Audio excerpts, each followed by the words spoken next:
Today we get to hear from my friend Cheri Rohlfing. She is a first officer on the Airbus A320s at Delta Airlines, and we first met about 5 years ago at the Air Expo at Flying Cloud Airport, and I got the privilege of going on a Delta wing flight with her, and that is something you're going to hear about in a moment.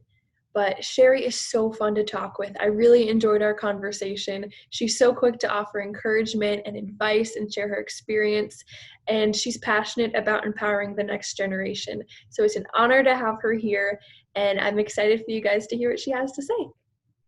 So the first question I wanted to ask you was, what made you want to become a pilot? So it's interesting. I sort of got into aviation by accident when I was in high school. I was really interested in science classes. And so I signed up for a class my junior year in high school. It was called Aerospace Science. And it was with a teacher I knew. He was awesome. Like I'd had him for physics and other science classes. So I thought, oh, I'll just take this class. I had no idea what it was. And it ended up being private pilot ground school, like in high school as my class. So it was so fun. And yeah, I kind of had a moment where I went, I can do this for a living. Like I just love the class, and I found out it was a career opportunity. So I thought this is perfect. So that teacher though, he was really cool. In fact, I'm still in touch with him to this day because I really credit him for me being where I'm at right now. But he is the one who told me about the ACE camp, the Minnesota Aviation Career Education Camp. And so the summer between my junior year and senior year of high school, I went to the very first Minnesota ACE camp. And that's how I got involved with ACE. But so that was super fun. And I just thought, hey, this is what I'm going to do. So I started flying the first day of my senior year in high school. And then it took me almost an entire year to get my private, just because being busy with things in high school, whatever, I flew like once a week or once every other week or whatever. So I got my private pilot certificate like the day before I moved down to Mankato to start college at Minnesota State Mankato. Wow. Yeah, so that was the rest is history, I guess. That's really cool. I didn't know that. Yeah, yep. I know if I never would have taken that class, I would have, who knows what I'd be doing right now in my life. Wow. And you hadn't dreamed about it before when you were younger? Not really. No, it was that class that opened my eyes to aviation, and I'd never thought of it as a career or anything up until that point. And then I went, wow, this is fun and easy. It was easy, for me. I was like, I can make this a job also. So, yeah. And so where was your first job with aviation? Was that at Delta? No. So what happened from that point on is I went to Minnesota State Mankato and I got my degree in pro flight. And then what they recommend, or what the goal is to try and flight instruct for the program. So I flight instructed for North Star Aviation, which is the flight school for Minnesota State Mankato. Okay. And I flight instructed for them for 2 years. At some point in there, I became the assistant chief flight instructor and did that. Again, it was about 2 years I flight instructed. And then I went and worked for a company called Great Lakes Aviation, which is no longer in business, but they were a small airline affiliated with United Airlines, and they flew Beech 1900s. So it was a turboprop aircraft, had 19 passengers. There was no bathroom, no flight attendant. It was very interesting flying, but it was really fun. So I flew for them for about a year. And then I went back to North Star Aviation and started flying corporate jets. I did that sort of contract and worked with North Star doing special projects, and it was really kind of a cool opportunity that I had there. Yeah. And then I applied for a scholarship through Women in Aviation, and it was the Northwest Airlines First Officer Training Scholarship. So they had 70 women apply. 20 of us came into NAPCO, which was the training facility up in Bloomington, that Northwest did all of their pilot training back in the day. So 20 of us showed up for that, and we did, basically it was a 2-day pilot interview, but in 1 day. So we did a sim flight, a psych evaluation, which was a written test, and then a panel interview all in 1 day. Wow. I know. And then they picked 3 of us out of all of the people that applied. 3 of us got selected. So then they put us into an initial ground school at Northwest Airlines, which, by the way, was like my dream job. I so wanted to work for Northwest. That was the hometown team. That's who I wanted to work for. It was amazing that I was selected and got to start ground school. But they basically put us in a new hire class, and as long as we were progressing along with everyone else, then we basically got uniforms, a badge, and we were just kind of hired through that process. So that's how I got into Northwest. Yep. Okay. So yeah, and then I flew DC-9s for Northwest, and then I got hired just in May of 2001. So really? September 11th happened shortly after that.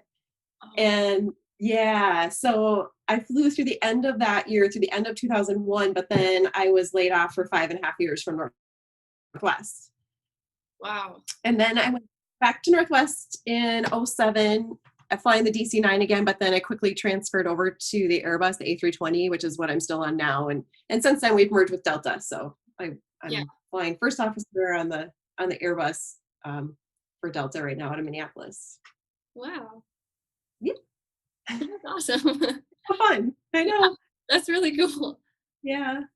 Oh, I think one of the lessons maybe to share with everyone is that, during that 5.5 years, I was able to go back and work at North Star and fly corporate jets. And I was able to go down to Mankato State University and teach as an adjunct professor. And I stayed involved with ACE Camp and all that stuff through the years. But I guess the point to be made there is aviation is a really small world, and you want to build bridges, connections, network with people, and just develop those relationships, because, you never know if there's going to be a downturn, kind of like we're experiencing now with COVID.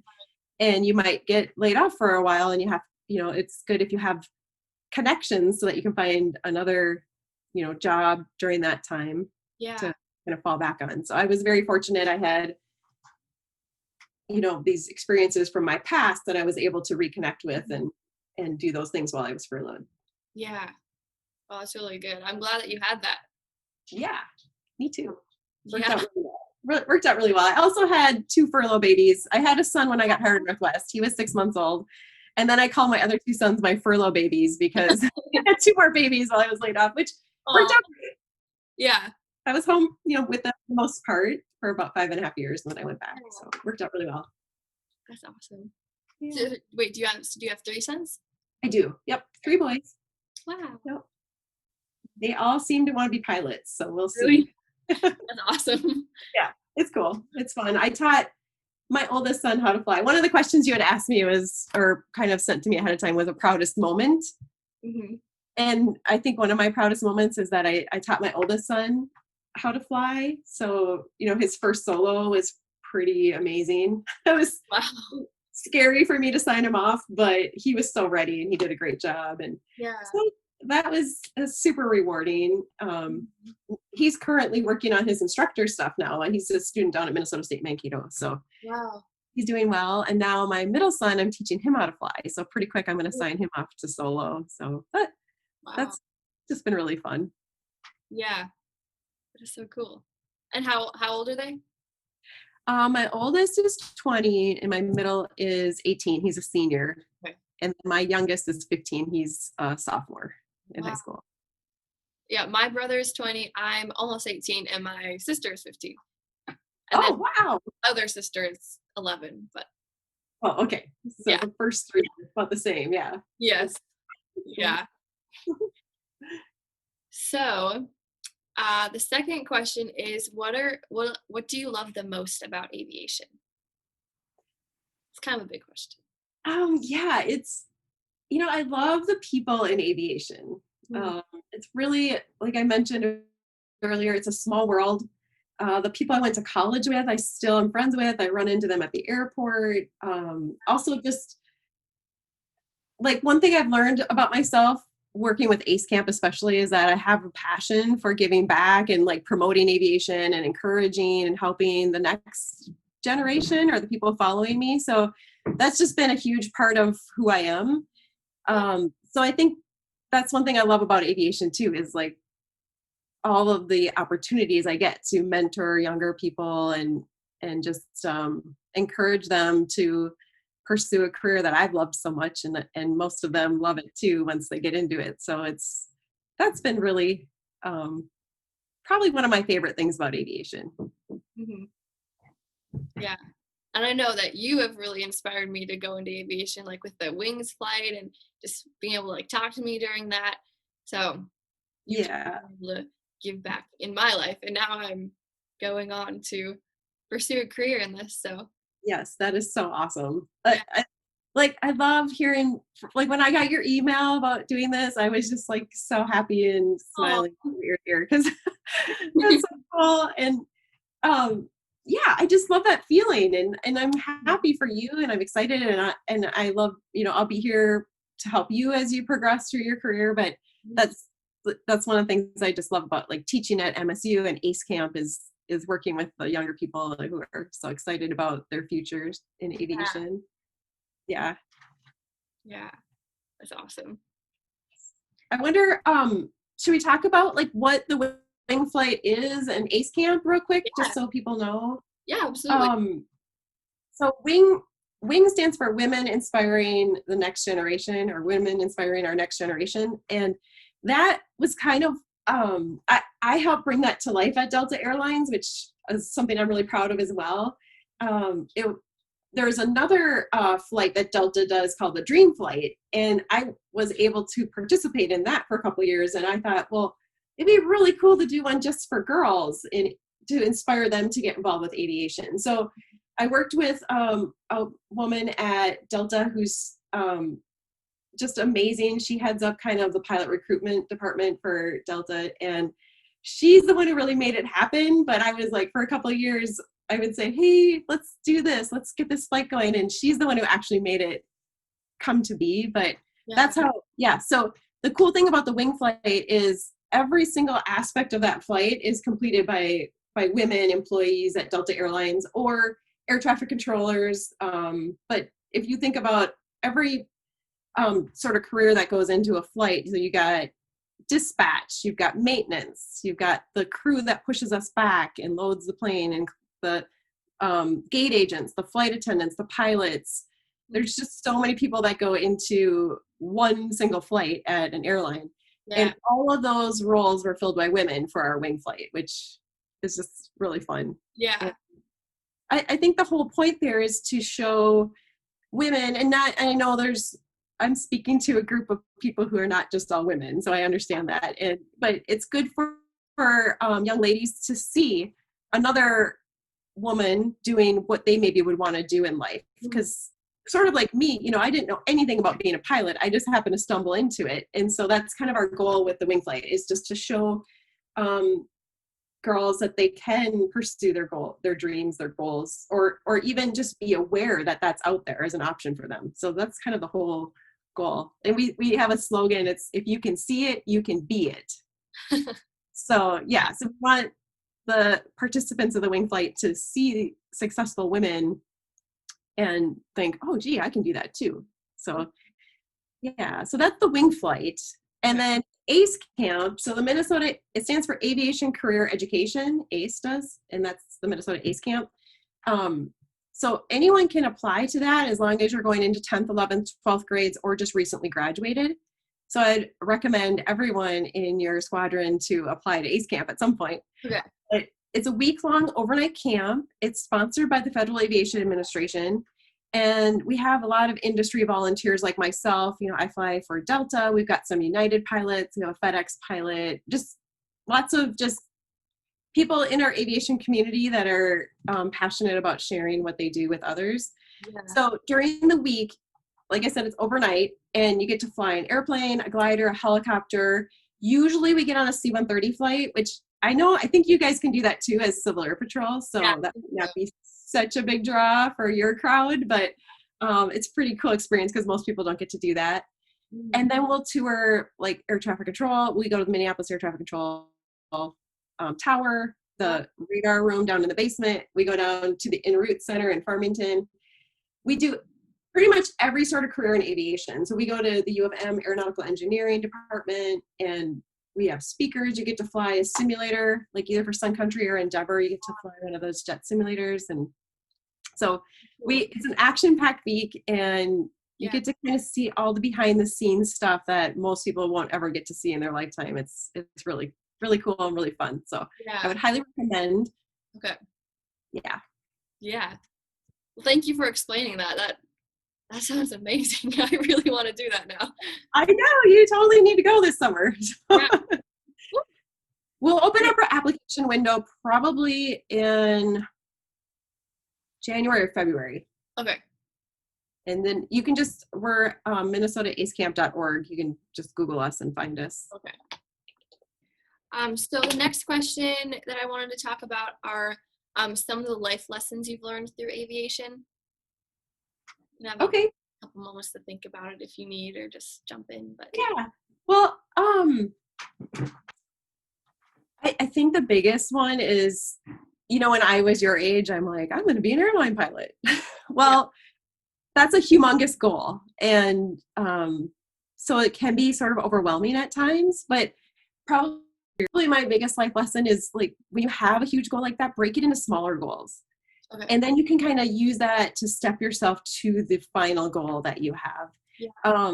If you just think, oh, I want to fly for an airline, and then you go look in the flight deck of an airliner, you're going to be like, oh, that's kind of scary because there's so many buttons, right? And you're just like, what do all these buttons do?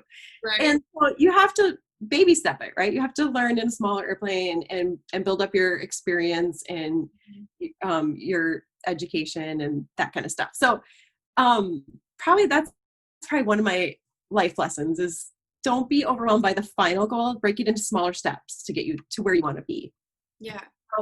And the other thing is, I know I spent a lot of time when I was a brand new pilot, especially with the airlines, and I just worried about not doing everything perfect. I felt like I always had to be perfect.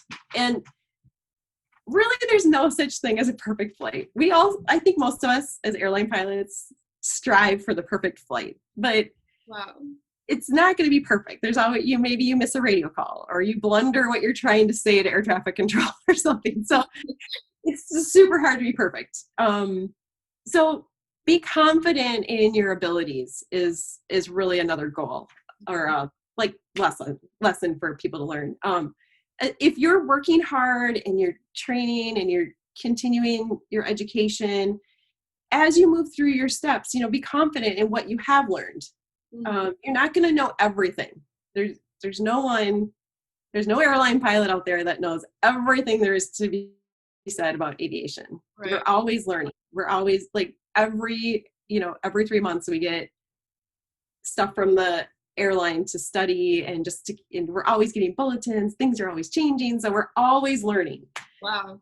So I think just be confident in what you do know. Be confident in your abilities. Don't spend so much time worrying about, am I going to do it 100% right? Mm-hmm. Yeah. That's speaking to me right there. Exactly how I am. Yeah, that's good. Yeah. That's really cool. So let's see, another question. What were some of the obstacles you had to overcome? Just like as you progressed in aviation, how did you overcome them? Yeah. Just like I said, I used to put a lot of pressure on myself to just feel like I had to know everything and be perfect. So I had to overcome that at times. Most people are going to fail a check ride at one point in their lives, and you have to kind of be okay with that and look at it as a lesson learned. What did I learn from that? Guaranteed, whatever you messed up on your check ride, you're probably never going to do again. So don't let it, spiral you into choosing to do something different. I was at a point when I was learning to fly, my check rides, my private, my instrument, my commercial, my multi, I never really felt like I had hit it out of the ballpark, like a home run. Like I just did amazing. I never felt like that. I felt like, okay, yeah, I made it through, but all this stuff was wrong. But again, you got to look at, you're not going to know everything. and you just got to kind of take each success and go with it. But I got to a point when I was becoming a flight instructor.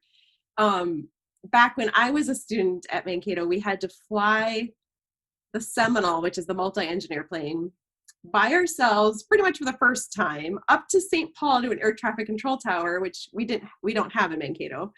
Yeah. And you had to do all of that just to get there to do your flight instructor check ride, your first flight instructor check ride. So I was like, oh my gosh. And then I was so nervous about my check ride. And I just told myself, I'm like, if this does not go good, it's time to pick a different career. I mean, this is like my senior year in college. I was like, if this is not a home run, I might need to look at something else, doing something else. So yeah. Anyway, so I flew up there. I landed in St. Paul. I was like, oh, I made it to St. Paul. Everything was good. And then I'm like, oh, I got a check ride. Oh. So I met up with the examiner and we did the check ride and it was amazing. It was the best check ride ever. I hit it out of the ballpark. Everything was perfect. Not that you can have a perfect flight, but it went really well. Yeah. And I remember on my flight home to Mankato, I was like, all right, this is for me. I did it. This is awesome. It was such a good feeling. And yeah, so that was really a turning point in my career path because I did have kind of that moment where I was like, yeah, I don't want to have, I want to feel like I hit it out of the ballpark. I want to be super confident in what I'm accomplishing. So yeah. So that was a huge moment for me. So I think just, I forget kind of what the original question was. An obstacle, right? An obstacle I had to overcome. And that was it. It was kind of just mindset of not everything's gonna be perfect. And I did have that hit it out of the ballpark feeling. So that kept me going. Yeah. Good. Yeah. That's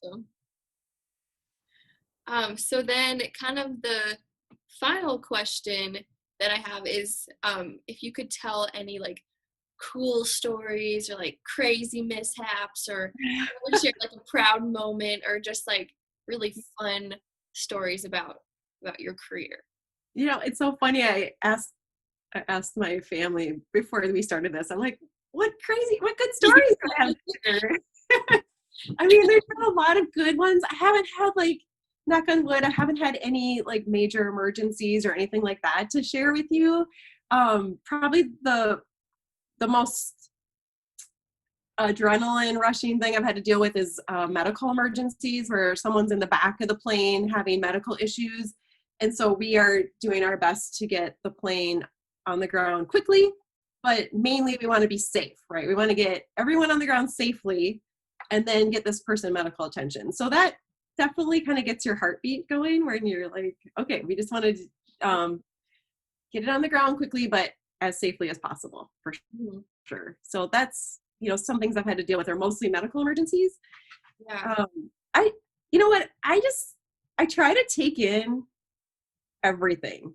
Sometimes it's easy to just complain about every little thing, but I'll be sitting in my jet on the ground in O'Hare, get ready to go, and I'll look outside and I'll see all these airplanes, and I think, this is so amazing. And I just love my job, and I'm like, this is, I couldn't imagine any other job than flying. It's super cool. So I think, there's cool things that happen all the time. I mean, I'll see an airplane flying 1,000 feet above us, coming right at us, 1,000 feet above us, and I'm just looking out the window going, that's so cool. It's even better yet if it says Delta Airlines on the bottom, because I see what that looks like. But I think, there's just so many cool things. Just looking out the window every day, you see something cool. And one thing about aviation is you get to see the sun every day. So every day that you're working, you get to see the sun, and I love that too. But I've been able to fly the Minnesota Twins, so that was kind of cool. And I've had Supreme Court Justice Scalia. He's deceased now, but I got to fly a corporate jet with him once on board. There was only him and the owner of the aircraft on board, and that was pretty cool. He was a very nice guy. And I think the other thing that I love about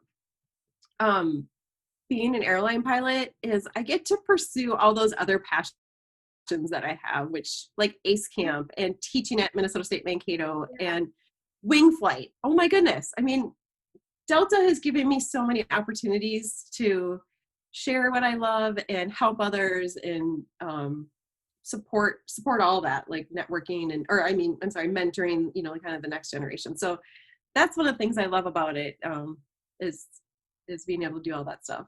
So Yeah. Yay. I think, I mean, another cool thing is just like you and me reconnecting after 5 years. You know, this is so cool.